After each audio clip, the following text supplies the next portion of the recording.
아, 정말 좋은 아침입니다. 내가 그때 만난 그 하나님은 늘 살아계셔서 그 연약한 또 아무것도 알지 못한 어린 나를 붙들고 계신 하나님을 정말로 노래하고 전하고 찬송 드리고 싶어요. 그 하나님은 내 생애를 변화시킨 것이 있는데 아까 이야기 어제 했지만은 그렇게 무서움을 타고 겁이 많은 아이가 완전히 내가 겁 없는 아이로 된 거예요. 그리고 세상에 무서운 게 하나도 없어. 이 하나님 빽이 얼마나 큰지 하나님을 믿고 일을 하는데 가정의 일도 참 많았어요. 저는 그 엄마가 아프고 나서 여동생을 셋이나 더 낳았거든요. 그래서 우리 남매는 7남매였어요. 그러니까 이 7남매를 먹이고 그 빨래를 하고 옷을 만들어 입히고 이렇게 하는 것을 엄마는 거의 안 하고 제가 거의 하다시피 한 거예요.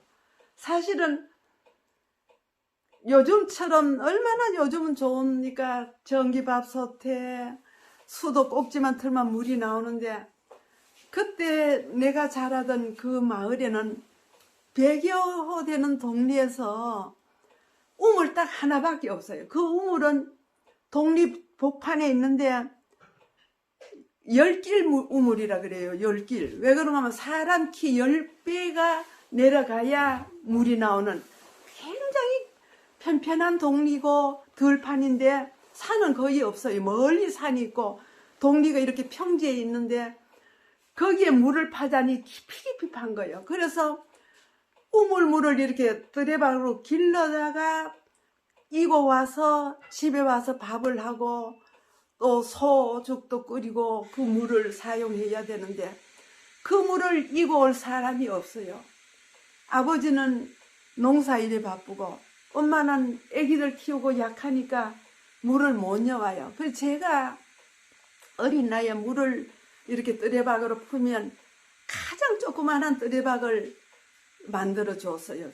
이렇게 샀는지 아버지가 만들었는지 깡통으로 만들어서 그 우물을 퍼올리면 그 뜨레박 줄을 내 작은 손으로 다 쥐지 못해서 좀 당겨 올리다가 땅에 놓고 또 당겨 올려가지고 물을 푸는데 요즘처럼 양은 그릇이나 얇은 가벼운 그런 그릇이 없고 거의 옹기 그릇으로 이렇게 물동이를 이곳 모두 가는데 내게 맞는 물동이가 없는 거예요. 정말 물을 이렇게 퍼서 집에까지 가져올 그릇이 내게 맞는 그릇이 없어. 다 커 무거워.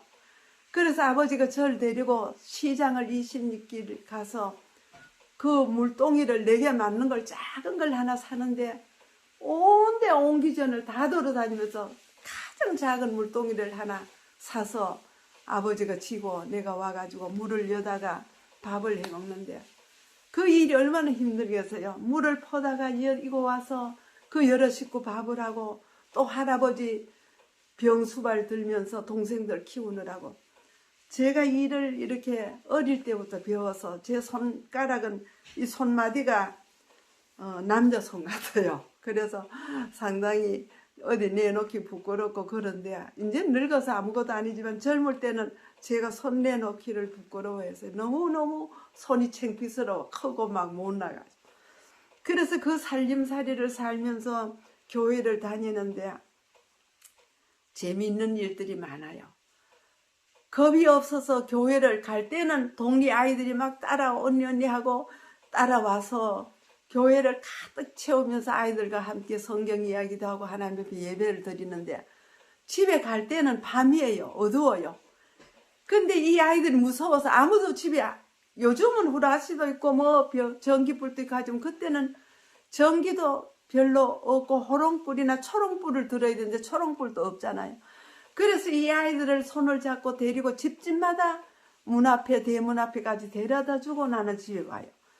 근데 어떨 때는 멀리까지 1km, 2km 떨어진 동리까지 가서 애들을 데려다 주고 집에 오는데 이 산길을 또 그 물도랑길, 호랑이가 다닌다고 하는 그런 길을 멀리서 이렇게 오다 보면 멀리 비치는 그 공동묘지가 있어요. 공동묘지에는 비가 오거나 밤이 되면 번쩍번쩍 불빛이 비쳐요.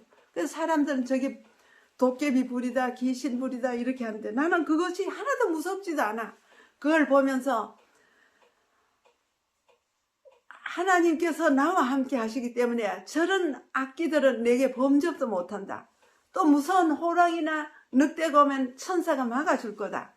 그러면서 노래를 부르면서 천사가 나를 돌보니 기뻐요 기뻐요. 그러면서 노래를 찬송을 부르면서 계속 그 먼 길을 오고 가면서 아이들을 가르치고 이렇게 재미있게 교회 생활을 했고, 또 어른들 앞에서나 또 아이들 앞에서 예수님 이야기를 하기를 그렇게 좋아했어요. 그래서 날마다 가는 곳마다 아이들이 모여오고 또 어른들도 저를 좋아했어요. 예, 너 어떻게 그렇게 착하니? 뭐 너는 어쩌면 그렇게 이쁘니? 그런 이야기를 많이 들었는데 사실은 그건 아무것도 아니에요. 하나님이 나와 함께 하시는 그 기쁨이 놀라워서 일도 힘드는 줄 모르고 또 교회 생활하는 데나 어려운 일 당해도 그것이 정말로 즐겁고 기쁜 날들 뿐이었어요. 그래서 이제 나이가 들어서 키가 크고 거의 20살 가까이 되고 어른이 돼가려 하니까 이게 문제가 또 생기는 겁니다. 어떻게 해서 소문을 들었는지 교회를 갔다 오거나 어디 덜에 갔다 오거나 이러면 웬 아주머니들이 할머니들이 우리 집에 자주 오는 거예요. 나는 그게 기분이 나빠서 왜 오는지 막 따지고 묻고 그러면서도 무슨 일인지 몰랐는데 나중에 보니까 이 딸을 시집 보내라고 소문을 듣고 우리 아버지를 막 쪼르러 온 사람들이라는 거예요. 나는 어이가 없어서 나는 예수 믿는 사람 아니면 아무데도 시집 안 간다고 그렇게 하면서 하나님 앞에 우리 그 집 앞에 감나무가 있는데 감나무 밑에 가서 기도를 간절히 하나님, 나는 저런 뭐 면장 아들이고 학교 선생이고 그런 좋은 사람들 그런 총각이 아니고 하나님을 잘 믿는 사람이면 저는 되니까 저런 데 시집 가지 않도록 나를 믿음 좋은 총각한테만 시집 보내주세요. 나는 시집이 뭔지도 몰랐지만 하나님 앞에 그런 기도를 했어요. 믿음 좋은 사람, 아무것도 없어도 좋으니까 하나님을 잘 섬길 수 있는, 또 내가 만난 이 하나님을 온 세상에 전할 수 있는 목사나 또 그런 전도사님한테 시집가고 싶어요. 그러면서 하나님께 기도한 기억이 내가 지금도 새로워요. 그렇게 청년 시절을 내가 보냈는데 교회 다니면서 하나님을 섬기면서 그 즐거웠던 이야기가 너무 많아서 내일 또 다음 이야기를 할 테요. 오늘 여기까지 하겠어요. 잘 계세요.